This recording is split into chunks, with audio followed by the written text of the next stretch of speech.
O sacrifício, o papel de Jesus e a nova aliança. Sobre o tabernáculo e os sacrifícios. Por que era necessário o sacrifício de animal no tabernáculo? O sacrifício de animais era necessário porque, segundo a lei dada por Deus a Moisés, sem derramamento de sangue não há remissão de pecados.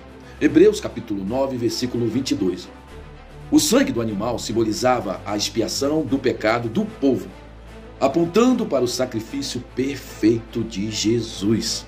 Porque somente o sumo sacerdote podia entrar no Santo dos Santos. O Santo dos Santos representava a presença direta de Deus, e apenas o sumo sacerdote, uma vez por ano, no dia da expiação, Yom Kippur, podia entrar para interceder pelos pecados do povo, oferecendo sacrifícios conforme a lei. Levítico capítulo 16. O que aconteceria se alguém não autorizado entrasse no Santo dos Santos? Qualquer pessoa que entrasse sem ser o sumo sacerdote e sem seguir os rituais estabelecidos morreria, pois estaria diante da santidade de Deus sem a devida purificação. Levítico capítulo 16, versículo 2. Sobre Jesus e o seu sacrifício. Porque Jesus teve que vir à terra. Jesus veio à terra para cumprir a promessa de salvação de Deus.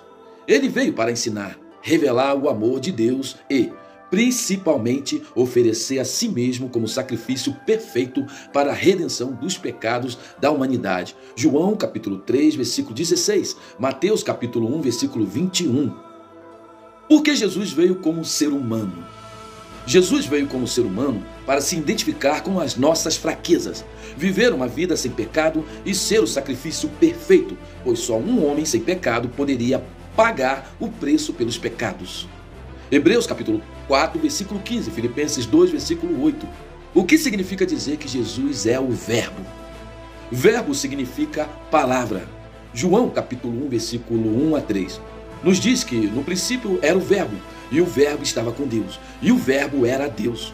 Isso significa que Jesus é a palavra viva de Deus, que criou todas as coisas e se fez carne para habitar entre nós. João capítulo 1, versículo 14. Sobre a nova aliança e a vida em Cristo. Porque depois que Jesus morreu e ressuscitou, temos vida em abundância. Porque sua morte nos libertou do poder do pecado e da morte. E sua ressurreição nos deu acesso à vida eterna. Ele nos deu um relacionamento direto com Deus e a promessa do Espírito Santo, que nos guia e transforma. João capítulo 10, versículo 10, Romanos capítulo 8, versículo 1 a 2. O que significa ter a graça de Deus? A graça é o favor imerecido de Deus. Significa que não precisamos mais cumprir a lei cerimonial do Antigo Testamento para sermos aceitos por Deus. Agora somos salvos pela fé em Jesus Cristo. Efésios capítulo 2, versículo 8 a 9. O que mudou no acesso a Deus depois da morte de Jesus?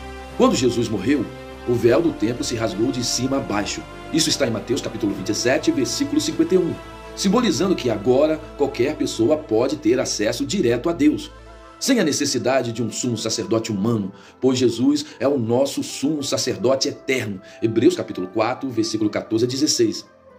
Se agora temos o perdão, ainda precisamos de sacrifícios? Não. Jesus foi o sacrifício definitivo e perfeito. Hebreus capítulo 10, versículo 10 a 12. Agora, o que Deus espera de nós é que vivamos em santidade, oferecemos nossa vida a Ele como um sacrifício vivo. Romanos capítulo 12, versículo 1 a 2. Louvado seja o nome do Senhor, que Deus nos abençoe, nos dê sabedoria para qual é o propósito, para que nós possamos enxergar a Cristo, para que nós possamos enxergar a salvação que Ele nos ofereceu pelo seu sangue, pela sua vida lá na cruz. Louvado seja o nome do Senhor, e se Deus me permitir, estarei de novo aqui para trazer mais palavras abençoadas. Que Jesus Cristo nos abençoe sempre.